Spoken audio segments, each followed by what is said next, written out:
Sa video ito ay tuturo ko sa inyo kung paano mag-assemble ng makina ng Rider 150.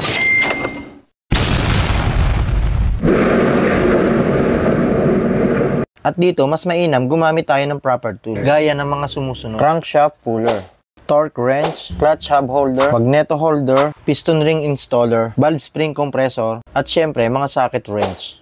Double check po muna natin ang lahat ng parts at siguraduhin nating malinis na. Ang lahat ng mga bearing ay kinakailangan lagyan ng mga langis or ng assembly lube. At nang sa ganun, sa unang andar nito ay hindi mag metal to metal at magkaroon siya ng lubrication. Pag bagong start kasi ang makina ay umaabot ng 3 to 5 seconds bago tuloy ang makaikot ang ating langis sa loob ng sistema. Gaya po ng sinabi ko, lahat ng bearing kasama dyan ang crankshaft at ang pin, kinakailangan po lagyan din natin siya ng oil.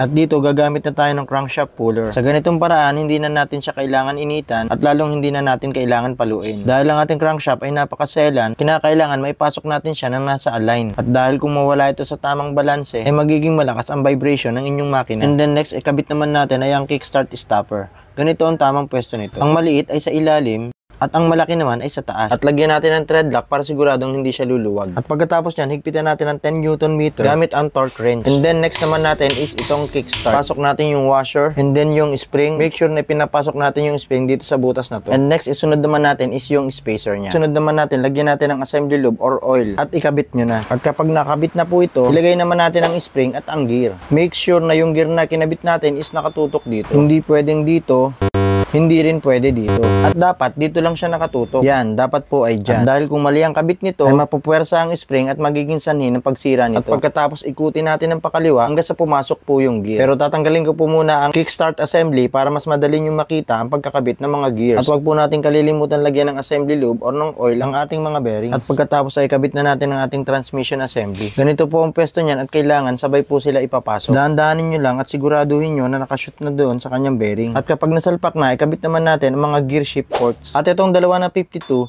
dito yan sa gawing kaliwa. At ito namang 7E, sa kanan yan. Sa pinakababa at pinakataas, ilalagay itong 52 na port.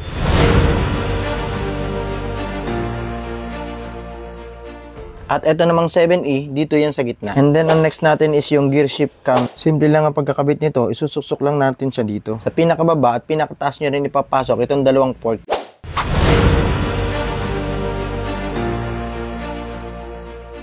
And then yung nag-iisang port is dito yan sa gitna. And then lagyan na natin ng oil yung ating mga shaft at ipasok na natin.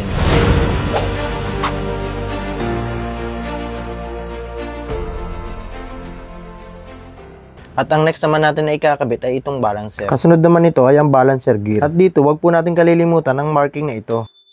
Make sure na magkatapat po sila dahil maaaring magkaroon ng vibration ng motor, masira or hindi umandar nang dahil wala po siya sa tamang timing. And next, ikabit po natin yung filter or yung strainer. Next is yung kickstart drive gear, wave or thrust washer. And next yan is pwede na natin siyang lagyan ng mga oil nang sa ganun malubricate na natin yung ating mga gears at saka ating mga bearings. And next yan, ikakabit na natin yung kabilang crankcase. Pagkatapos ay lagyan na natin ng gasket maker ang mga gilid. At kung maglalagay po tayo ng mga gasket maker, make sure na konti lang po at sapat lang para hindi maging sanhi ng pagbara ng mga oil passage. Then ikabit na yung sunod na crankcase gamit ang crankshaft puller. Maging maingat tayo sa pagkakabit nito dahil hindi pwedeng mawala sa balanse ang ating crankshaft. Dahil ang crankshaft natin ay grabe ang lakas at bilis ng iniikot niyan sa loob ng ating makina. Yes, tama ang narinig nyo. Dahil ang average revolution ng ating crankshaft ay umaabot ito sa 4,000 to 8,000 RPM. Parang gulong ng ating sasakyan. Kung may wiggle at wala sa balanse ang ating mga gulong, ay hindi magiging maganda ang rides natin. E di lalong masigit sa ating crankshaft dahil napakalakas ang ikot nito.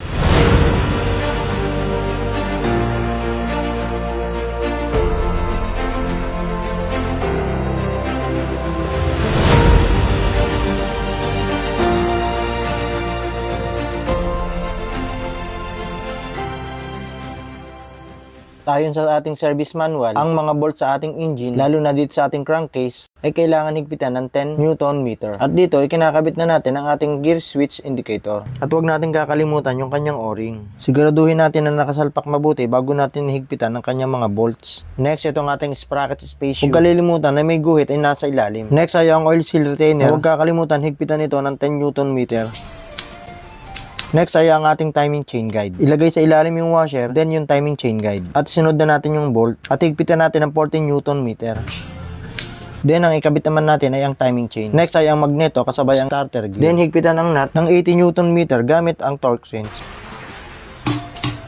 Next, ang drive gear key or kunya at oil pump drive gear, oil pump pin, oil pump driven gear at ang circlip lock. Next, ang primary drive gear. Ang pagkabit niyan dapat nasa labas yung may maliliit na groove. Next is yung thrust washer. Next is yung lock or spring washer at ang nut. Pero mamaya pa natin yan ihigpitan. Next is yung clutch assembly naman. Washer, then huwag yung kalilimutan lagyan ng oil or assembly lube ang spacer na ito bago nyo ikabit.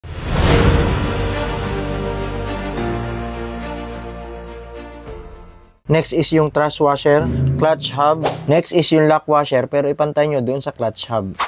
Then ikabit na natin yung washer kasabay ng nut. At higpitan na natin ang nut gamit ang clutch holder at ang torque wrench. At ang binigay na value ng Suzuki para sa nut na yan ay 15 Newton meter. Next naman is ihigpitan naman yung primary gear nut 15 Newton meter din. Kung wala ka namang kasama na pwedeng magkontra ay pwede kang gumamit ng barya. Subok na namin ito at siguradong hindi masisira ang inyong gear dahil mas malambot ang barya kumpara sa ating mga gear. Next is 15 Newton meter din para sa ating balancer bolt. Next is ilock na natin yung ating lock washer gamit ang flat screwdriver. Next is ikabit naman natin yung ating mga clutch lining. At ibabad muna natin ito ng 20 to 30 minutes sa langis. Nang sa ganon, hindi siya madaling maubos at tumagal ang kanyang lifespan. Dahil subok na ito at kahit sa mga big bikes at lahat ng wet clutch system na motor ay advisable na ibabad muna sa langis ang kanilang mga clutch lining. Next is yung clutch plate. Tandaan nyo, yung hugis bukol at makinis ay dapat nasa loob. At ang pantay at matalim ay dapat nasa labas.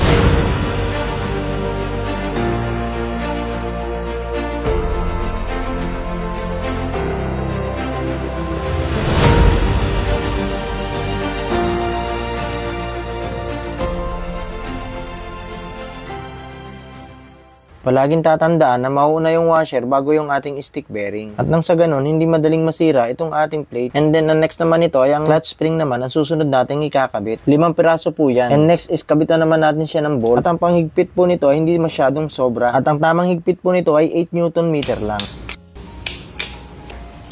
And next is yung gear shift shaft kasama ang washer. And next is yung gasket. At siguraduhin yung nakatutok sa kaliwa ang mga ngipin ng clutch release rack. At dahil dyan nakatapat ang ating shafting ng clutch release arm. And then ikabit na natin ang crankcase cover. And next is wag po natin kalilimutan yung ating oil seal para dito sa ating oil filter. And then ikabit na natin yung oil filter at higpitan lahat ng bolts ng 10 Newton meter.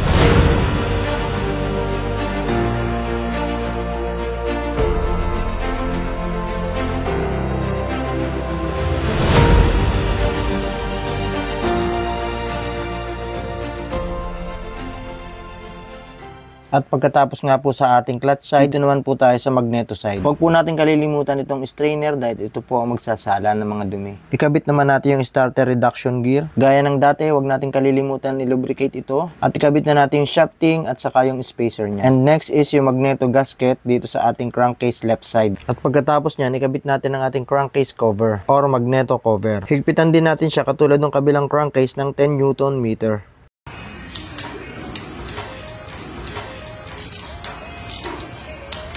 At sa susunod naman ay tuturo ko sa inyo kung paano naman mag-assemble ng cylinder head. At kung paano ikabit ang piston at piston ring. So yun, hanggang dito na lang mga idol. At sana may natutunan kayo. Kung umabot kayo sa punto ng video ito, paki-like and share naman para mas masaya. Hanggang sa muli, bye-bye!